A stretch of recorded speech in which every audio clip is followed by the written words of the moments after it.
ठीक है। उससे हमारे पास कार्टिलेज में मैंने बताया था lower part of the body of backbone and the greater horn.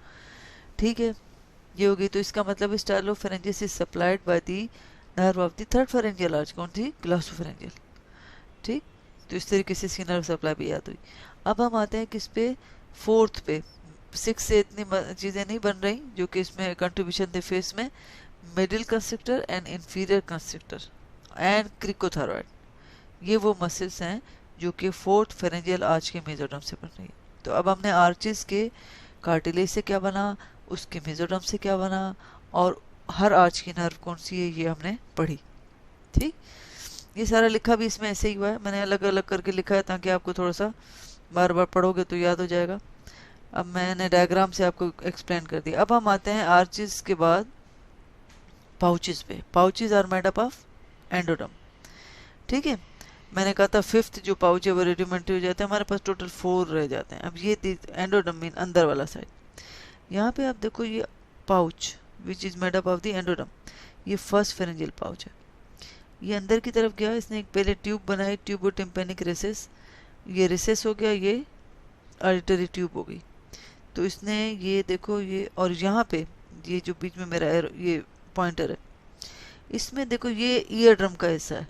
तो ईयर ड्रम 3 चीज़ों से बन रही है, एक ब्लू भी कलर है, बीच में वो ब्राउनिश सा भी है, और इधर येलो भी है। तो ईयर ड्रम का आउटर हिस्सा बनता है एक्टोड्रम से, बीच वाला मेसोड्रम से कनेक्टिव टिश्यू, और अंदर वाला एंडोड्रम से एपिथेलियम। ठीक है, तो फर्स्ट फेरेंजियल पाउच से क्या बना, ट्यूबोटिम्पेनिक रेसेस। ठीक है, और फिर मिडिल ईयर कैविटी, वो आगे जगह मिडिलरी कैविटी बनाएगी, एंड ऑडिटरी ट्यूब, क्या, ऑडिटरी ट्यूब जो मैंने यहाँ दिखाया, ये लंबी ट्यूब ऑडिटरी ट्यूब होगी। ये ट्यूबोटिम्पेनिक रेसेस है जो कि मिडिल ईयर कैविटी बनाएगा, और इससे मिडिल वो जो ईयर ड्रम है उसका इनर सरफेस बनेगी, inner lining epithelium. Second pharyngeal pouch ये वाला, इसमें देखो यहाँ पे पहले एक ब्लू सा फोसा बन रहा है जिसको हम कहते हैं टॉन्सिलर फोसा।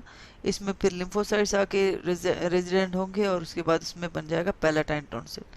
तो सेकेंड फेरेंजियल पाउच से बना palatine tonsil. Third pharyngeal pouch, third pharyngeal pouch को देखो ये वेंट्रल एंड डोर्सल में डिवाइड हुआ।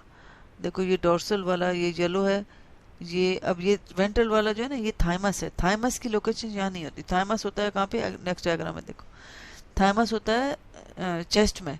तो थाइमस जब घसीट के नीचे चेस्ट की तरफ जाएगा तो ये जो ऊपर बन रहा है पैराथायरॉयड ग्लैंड, ये भी नीचे घसीट के इसके साथ आएगा और थायरॉयड के नीचे लग जाएगा। इसीलिए बनता तो ऊपर है लेकिन इसका नाम होता है इंफीरियर पैराथायरॉयड।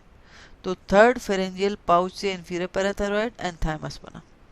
फिर फोर्थ और सिक्स जो है जो मिक्स हो गए थे, फोर्थ फेरेंजियल पाउच से हमारे पास बन गया सुपीरियर पैराथायरॉयड, क्योंकि ये इधर ऊपर बनता है ले नीचे घसीटता हुआ नहीं जाता, तो यहाँ करीब होता है कौन, थायरॉयड ग्लैंड, उसके ऊपर यहाँ पीछे पीछे और ऊपर अटैच हो जाता है, ये पीछे और नीचे अटैच होता है कौन, इंफीरियर पैराथायरॉयड। ठीक है, तो 6 फेरेंजियल जो पाउच है उससे बनती है अल्टीमा ब्रेंकियल बॉडी।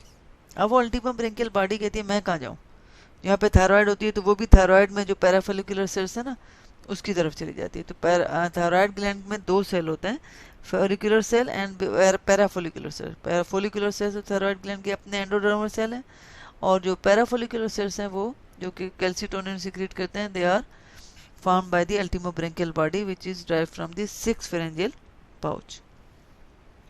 ठीक है, ये हुआ। अब आते हैं तो फर्स्ट फेरेंजियल पाउच से क्या बना, सेकंड से क्या बना, मैंने बताया आपको पैलेटाइन टॉन्सिल पैलेटाइन फोसा बनता है। फिर थर्ड से क्या बना ये भी मैंने आपको बताया, ये सारा लिखा हुआ है इधर। ठीक है, ये कैसे देखो ट्रैक करके थाइमस नीचे आ रहा है, ये थायरॉयड ग्लैंड है। तो सुपीरियर वाला जो फोर्थ से बना ऊपर ही लग गया, और जो नीचे घसीटता हुआ है वो इधर चला गया, और अल्टीमा ब्रेंकियल बॉडी भी थायरॉयड में चली गई ताकि पैराफोलिकुलर सेल्स बना सके। ठीक है, थर्ड से क्या बना, फिर फोर्थ से क्या बना, ये सारे मैंने आपको इधर बता दिया। अब बारी आती है क्लेफ्ट की। क्लेफ्ट पहले डायग्राम से बता देती हूँ, फिर आप उसमें से देख लीजिएगा। देखो हमारे पास पहले तो इनिशियली वही फोर्थ क्लेफ्ट ही है पूरी, लेकिन अब यहाँ पे आप देखो ये सेकंड फेरेंजियल आर्च के मेसोडर्म ज़्यादा ग्रो कर रहा है, ओवर ग्रो कर रहा है। ओवरहैंग करके ग्रो जब करता है तो सेकंड थर्ड एंड फोर्थ जितनी भी क्लेफ्ट्स होती हैं जो एक्टोडर्म की बनी हुई उनको क्लोज कर देता है। तो इनिशियली एक छोटा सा यहाँ पे साइनस होता है, सर्वाइकल साइनस, लेकिन वो भी फिर ये बना यहाँ लिखा हुआ सर्वाइकल साइनस, ये फिर बाद में डिजेनरेट हो जाता है, लेकिन अगर रह जाए तो फिर वो डिफेक्ट है। तो यहाँ पे देखो फर्स्ट फेरेंजियल क्लेफ्ट से हमारे पास एक्सटर्नल ऑडिटरी मेटस बना, ये लिखा हुआ यहाँ पे, और outer surface of the ear drum. ठीक है, तो एक्टोडर्म, तो ईयर ड्रम के 3 सोर्सेज हैं डेवलपमेंट के, एक्टोडर्म, अंदर से एंडोडर्म और बीच में मेसोडर्म, ये भी पीसीक्यू आता है। एक ईयर ड्रम होता है, एक कॉर्निया होता है, वो दोनों जो है वो 3 सोर्सेज से डेवलपमेंट होते हैं। तो बकिया जो इसकी क्लेफ्ट है वो डिजेनरेट हो जाती है, क्योंकि हमारी नेक बिल्कुल स्मूथ है, उसमें कोई ओपनिंग नहीं है, तो नॉर्मली सर्वाइकल साइनस को डिजेनरेट होना चाहिए। ठीक, तो ये बताया गया, मैंने बताया कि भी फर्स्ट फेरेंजियल क्लेफ्ट से क्या बना, फिर सेकंड से क्या बना, नहीं पाव पीछे जा रही हूँ। ठीक है, अब क्या कर रहा है, ectopic thymic and parathyroid tissue. मैंने आपको कहा कि थाइमस नीचे घसीट के आ रहा होता है क्योंकि बनता है उससे, तो कह रहा है कि भाई थाइमस जब इससे बनता है पाउच से, तो वो माइग्रेशन जब करता है तो कभी कभी ऐसा होता है उसका रेमिनेंट जो है वो कि जब पाथवे जिससे आ रहा होता है वहीं रह जाता है। ठीक है, तो थाइमिक टिश्यू वहाँ पे अक्सर हमें नेक में या पैराथायरॉयड के करीब इधर उधर कहीं मिलता है। तो इन्फीरियर पैराथायरॉयड जो है वो मोर वल्नरेबल होते हैं डिफेक्ट के, कहीं भी रुक सकते हैं, क्योंकि सुपीरियर तो करीब होता है, वो वहीं आके चिपक जाता है। ठीक है, करीबी। ठीक है, तो inferior parathyroid are more variable in position than the superior one and are sometimes found at the bifurcation of the common carotid artery, कभी कभी हमें यहाँ पे भी मिलता है। अब ये दिखाया है माइग्रेशन, यहाँ पे आप देखो ये साइनस जो है वो क्लोज होना चाहिए था, अब ये आउटर एक्सटर्नल बाहर की तरफ ओपनिंग है, तो इसको हम कहेंगे एक्सटर्नल ब्रेंकियल फिस्टुला। उस साइनस वो जो क्लेफ्ट थी वो क्लोज नहीं हुई। ठीक है, और अगर इंटरनल ब्रेंकियल फिस्टुला होगी तो वो कहाँ पे ओपन हो रही है, जहाँ पैलेटाइन फोसा है, ये बीसी क्यों आता है कि वो किसी और में नहीं, मीन सेकंड फेरेंजियल पाउच में, मीन पैलेटाइन फोसा में जाके ओपन होती है, और ये इसको कहते हैं हम इंटरनल ब्रेंकियल फिस्टुला। तो ये सर्वाइकल सिस्ट हैं, लेकिन सिस्ट होगी तो सिर्फ अंदर दबी हुई होगी, लेकिन अगर कम्युनिकेशन में होगी तो इंटरनल और एक्सटर्नल ब्रेंकियल फिस्टुला हो सकता है। ठीक है, तो सर्वाइकल सिस्ट की हमारे पास लोकेशन कहाँ पे हो सकती है, दिस इज स्टर्नोक्लेडोमास्टॉइड, तो एंटीरियर बॉर्डर ऑफ द स्टर्नोक्लेडोमास्टॉइड, ये बीसीक्यू है। और पहली जगह देखो कौन सी है, एंगल ऑफ मैंडिबुला है, फिर एंटीरियर बॉर्डर ऑफ मिड के इसमें स्टर्नोक्लेडोमास्टॉइड, फिर सुप्राक्लेविकुलर फोसा के करीब, ये हमारे पास साइट्स हैं किसकी, सर्वाइकल साइनस की, परसिस्टेंट की। ठीक है, अच्छा, फिर ब्रेंकियल फिस्टुला मैंने आपको बताया कौन से हैं, लेटरल सर्वाइकल सिस्ट रह जाती है या साइनस है अंदर रह गया, इंटरनल ब्रेंकियल फिस्टुला क्या है ये मैंने आपको बताया।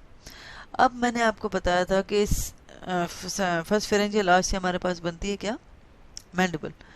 तो अगर फर्स्ट फेरेंजियल आर्च का कोई डिफेक्ट है तो एक डिजीज है जिसको हम कहते हैं ट्रीचर कोलन सिंड्रोम। ट्रीचर कोलन सिंड्रोम में देखो मैंडिबुलोफेशियल मीन मैंडिबुल का डिफेक्ट होता है। ठीक है, तो मैंडिबल छोटे साइज की होती है, और जाइगोमेटिक बोन भी क्योंकि उससे बन रही है तो वो छोटे साइज की होगी। तो मैंडिबुलर हाइपोप्लेजिया होगा, स्लांटिंग अपर पैल्पेब्रल, आंख का जो कोना है ये ऊपर खिंचा हुआ होता है। ठीक है, लोअर आईलिड कोलोबोमास ये मैंने अभी बताया नहीं कि भाई होता क्या है कि भाई कोलोबोमा हमने मैंने आई की डेवलपमेंट जो बताई है ना उसमें मैंने ये बात बताई है कोलोबोमा। ठीक है, उसमें वो जो हाइलॉइडल आर्टरी है जो गुजरती है अगर वो क्लोज ना हो तो वो कोलोबोमा डिजीज कहलाती है।